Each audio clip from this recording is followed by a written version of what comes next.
Boas-vindas ao Psi em Áudio.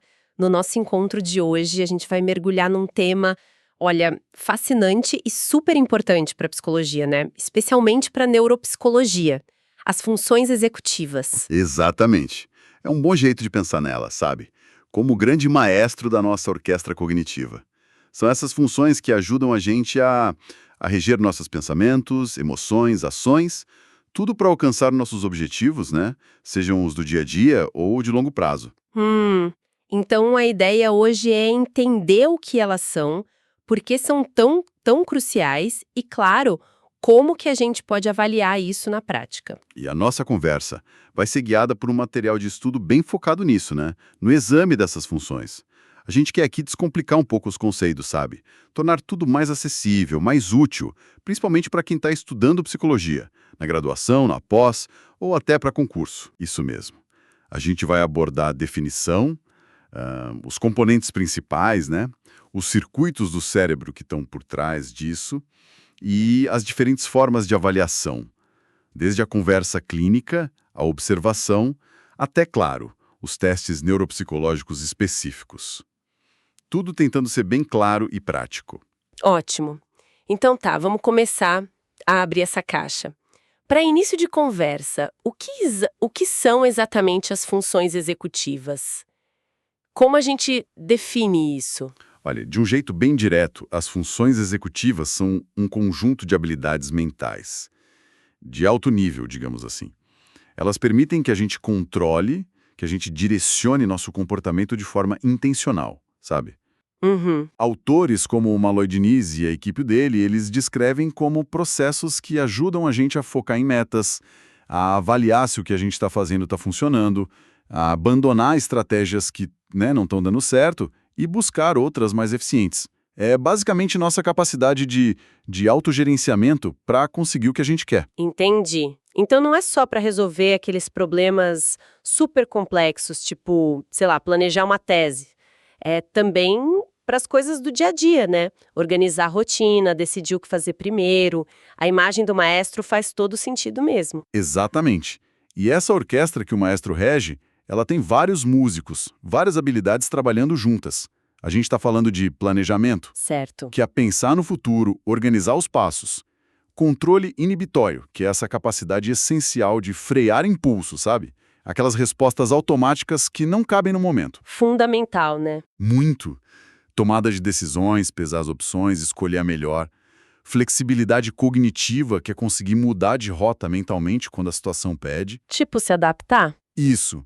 Memória operacional, que é aquela habilidade de segurar a informação na mente e usar ela para fazer alguma coisa, tipo um cálculo.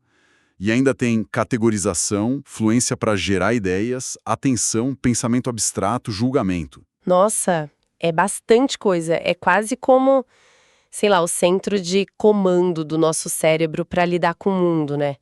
E onde que essa regência toda acontece, assim, principalmente no cérebro? O palco principal é o córtex pré-frontal, aquela parte bem na frente da cabeça. Mas olha, não é uma área que faz tudo igual, não.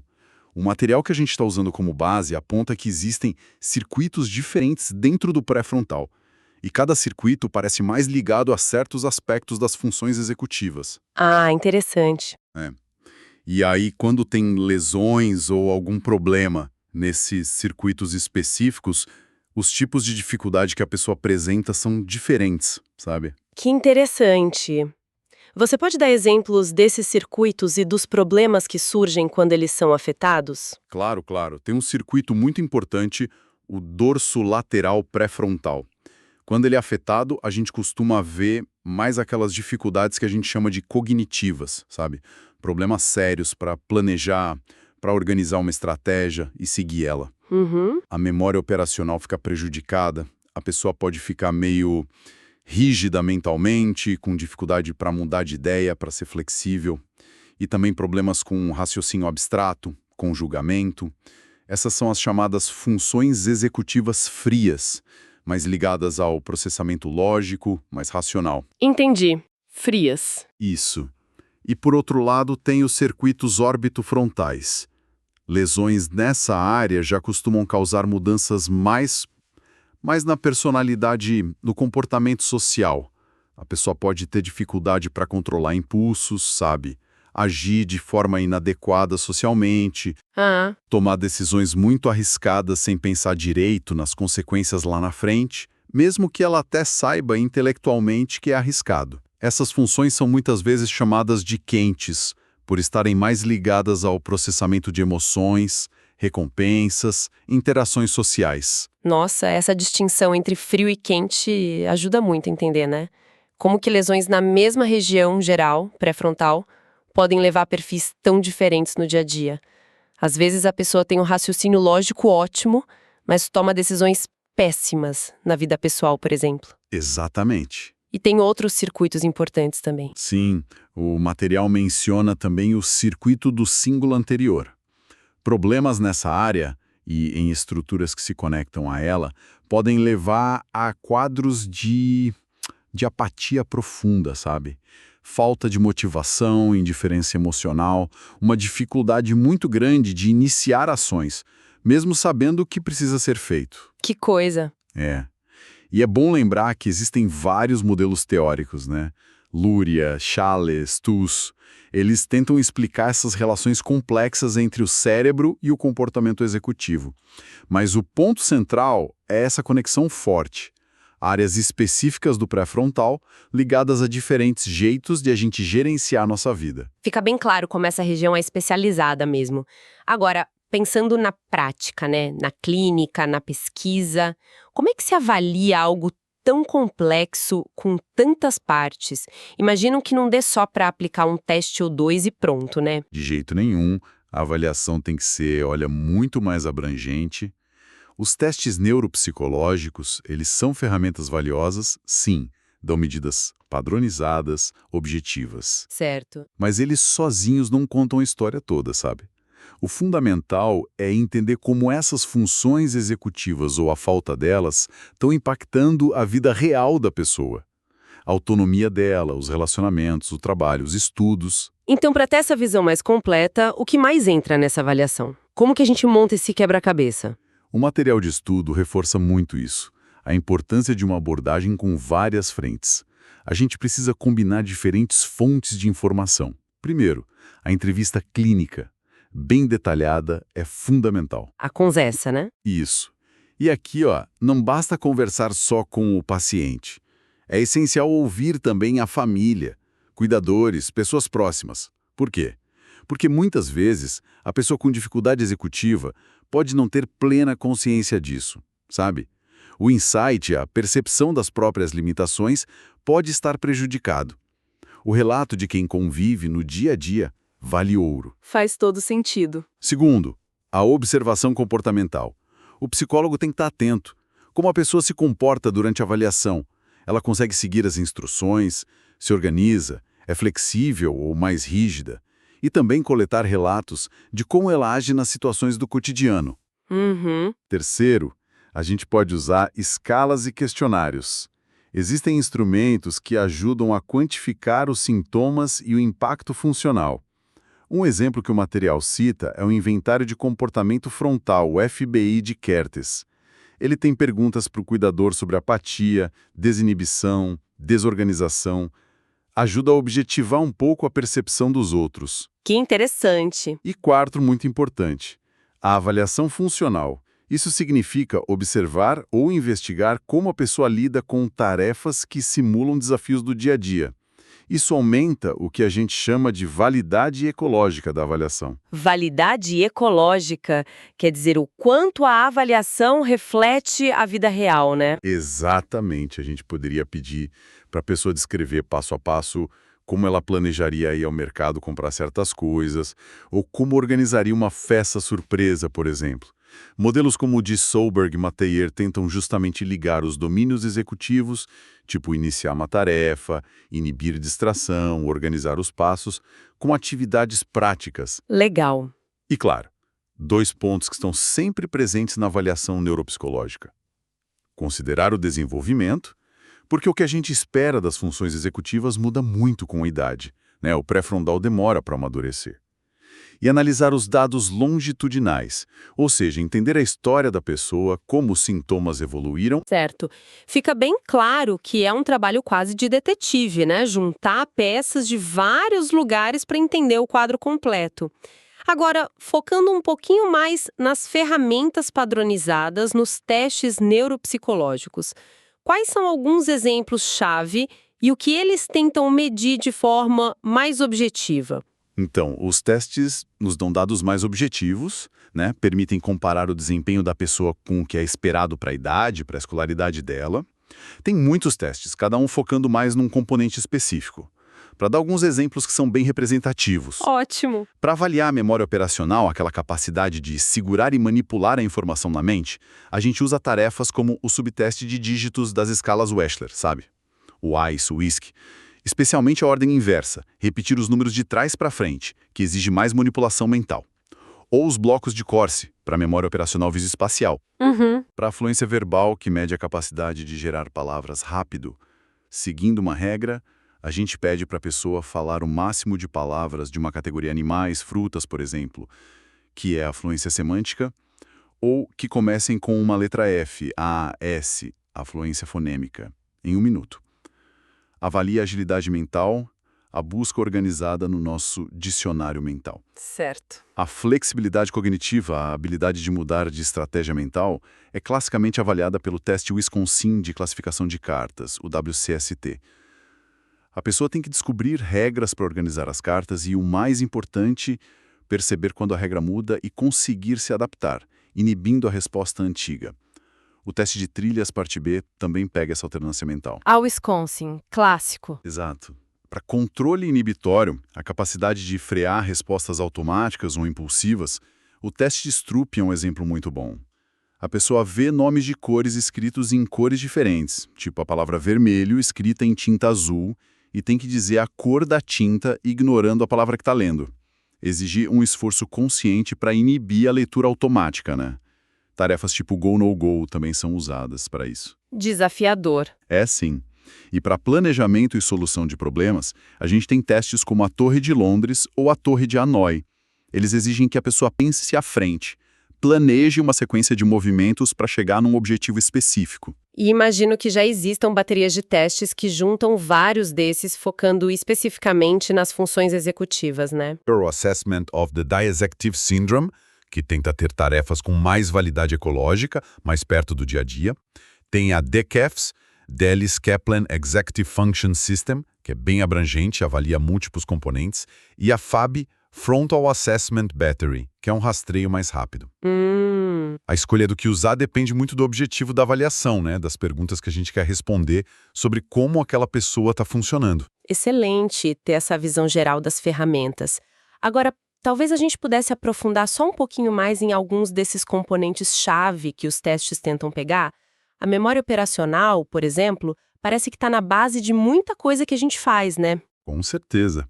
A memória operacional ou memória de trabalho é como se fosse a nossa mesa de trabalho mental, sabe? É um sistema que tem uma capacidade limitada, não só para guardar informação por um tempinho, mas principalmente para permitir que a gente manipule essa informação enquanto faz outras coisas. Tipo, Seguir instruções cumpridas, fazer um cálculo de cabeça ou até participar de uma conversa prestando atenção e respondendo. O modelo mais conhecido é o do Baddeley, que propõe um sistema com vários componentes. certo. Nesse modelo, tem o executivo central, que seria o gerente, né? Controla a atenção, coordena os outros sistemas e ele tem uns ajudantes especializados. A alça fonológica, que lida com informação verbal, tipo repetir um número de telefone na cabeça. Aham. O esboço visual espacial, para informação visual e espacial, como imaginar um caminho. E o buffer episódico, que meio que junta informações de fontes diferentes e conecta com a memória de longo prazo. Testes como dígitos na ordem inversa ou os blocos de Corsi tentam acessar justamente essa capacidade de manter e manipular a informação. Essa ideia da mesa de trabalho mental é ótima, ajuda a visualizar. E sobre planejamento e solução de problemas? Como a gente pode pensar nisso? Planejar envolve antecipar o futuro, né? É a capacidade de definir um objetivo claro, pensar nos passos para chegar lá, organizar os recursos, tempo, esforço, material, executar o plano E, muito importante, monitorar se está funcionando e fazer ajustes se precisar. Uhum. Envolve desde a volição, que é ter a intenção e começar a agir, até o desempenho eficaz, que é monitorar e corrigir o rumo. Um ponto importante aqui é aquele desafio da validade ecológica que a gente falou. Muitos testes de planejamento de postores são um pouco abstratos. É verdade. Tarefas como o mapa do zoológico da BADS, que pede para planejar uma visita a vários locais no mapa, seguindo regras, tentam simular de um jeito mais realista os desafios de planejamento que a gente encontra na vida. Buscar essa conexão com o dia a dia parece ser fundamental mesmo. E sobre categorização e flexibilidade cognitiva. Categorização é nossa habilidade de agrupar as coisas com base em características comuns, né? Criar ordem no mundo. E a flexibilidade cognitiva é a capacidade de mudar o foco, de alternar entre tarefas ou regras, de adaptar o pensamento quando a situação muda. Pessoas com lesões frontais ou demência, por exemplo, podem ter um pensamento mais concreto, com dificuldade para agrupar por categorias abstratas ou para ver as coisas de outra perspectiva. Entendi. O teste Wisconsin, o WCST, é perfeito para ilustrar isso. Ele não avalia só se a pessoa consegue achar uma regra para categorizar, mas principalmente se ela consegue abandonar essa regra quando ela não serve mais e achar uma nova. Isso mostra flexibilidade e também a capacidade de inibir a tendência de repetir o erro, que a gente chama de perseveração. E a impulsividade versus o controle inibitório? Impulsividade é isso, agir no calor do momento, sem pensar muito nas consequências, ter dificuldade para esperar, ou para frear uma resposta que é forte, mas é inadequada ali. O controle inibitório é justamente essa capacidade de pisar no freio mental, suprimir respostas automáticas ou distrações para manter o foco no objetivo. Tá ligado à atenção também, né? Intimamente ligado à atenção e à tomada de decisão. O teste de Stroop, as tarefas Go, No, Go, são ótimos exemplos de como a gente mede essa capacidade de inibição. E por último, a fluência. Como ela entra nesse quadro todo? Fluência é a capacidade de gerar um fluxo de informações verbais ou não verbais de forma rápida, eficiente, seguindo certas regras. A fluência verbal, que a gente já falou, né? Dizer palavras de uma categoria ou que começam com uma letra. Isso exige não só acessar o vocabulário, mas também ter estratégia de busca, organização e se monitorar para não repetir. Uhum. E a fluência figural, como no teste dos 5 pontos, que pede para criar desenhos únicos ligando pontos numa matriz, avalia a capacidade de gerar ideias visuais que sejam variadas, flexíveis, sem ficar preso num padrão só. Ufa! Quanta informação rica! Fica muito claro como as funções executivas são esse conjunto super complexo, né? E interligado de habilidades, e como a avaliação tenta capturar essa complexidade de várias formas. Olha, se esse conteúdo está ajudando a clarear as ideias sobre esse tema tão importante na psicologia, que tal curtir esse áudio? Isso ajuda muito o Psi em Áudio a chegar a mais estudantes e profissionais da área. Exato. E vale a pena recapitular, né? Avaliar bem as funções executivas é crucial porque elas são a base da nossa autonomia, da nossa capacidade de aprender, de trabalhar, de se relacionar, de ter qualidade de vida. Déficits nessa área aparecem em muitas condições neurológicas e psiquiátricas. E o ponto central que ficou muito claro na nossa conversa é essa necessidade de não depender de uma única ferramenta, sabe? Tipo um teste isolado. É preciso ter uma visão integrada. Exatamente. A combinação inteligente de diferentes métodos, os testes neuropsicológicos, as entrevistas clínicas aprofundadas, ouvindo os informantes, a observação atenta do comportamento e a avaliação funcional focada no dia a dia é o que oferece o quadro mais completo e mais útil. Certo. E todo esse processo tem que ser guiado pelo conhecimento teórico, né? Entender os modelos das funções executivas, os circuitos do cérebro, o desenvolvimento que é esperado, as características das condições que podem afetar essas funções. Então, na prática, para que serve todo esse esforço de avaliação? Qual é o objetivo final disso tudo? Identificar os déficits executivos de forma precisa, contextualizada, é fundamental. Ajuda no diagnóstico diferencial, claro. Mas o principal, eu diria, é que informa diretamente o planejamento das intervenções. Ah, para ajudar a pessoa, né? E exato. Seja para reabilitação neuropsicológica, para manejo comportamental, para adaptações no ambiente. O objetivo é criar estratégias que sejam realmente eficazes e personalizadas para ajudar aquela pessoa específica a lidar com as dificuldades dela e melhorar a funcionalidade e o bem-estar. Então, acho que o grande aprendizado que a gente pode tirar dessa conversa é que as funções executivas são esse conjunto super complexo e vital de habilidades, né? Orquestradas lá pelo córtex pré-frontal principalmente, e que permitem que a gente navegue pelo mundo de forma direcionada, adaptativa. E para entender como elas estão funcionando em alguém, a avaliação precisa ser abrangente, juntando as várias peças do quebra-cabeça. Perfeito. É sobre entender a pessoa no contexto dela, usando múltiplas fontes de informação para traçar um perfil funcional que realmente faça sentido e que possa guiar a prática clínica de um jeito eficaz. E para finalizar, fica aqui uma reflexão para quem está ouvindo a gente. Pensando na complexidade dessas funções e no quanto elas são centrais no nosso dia a dia, como que a gente pode pensar naquelas pequenas falhas executivas que todo mundo tem, né? Sabe quando a gente esquece o que foi buscar na cozinha?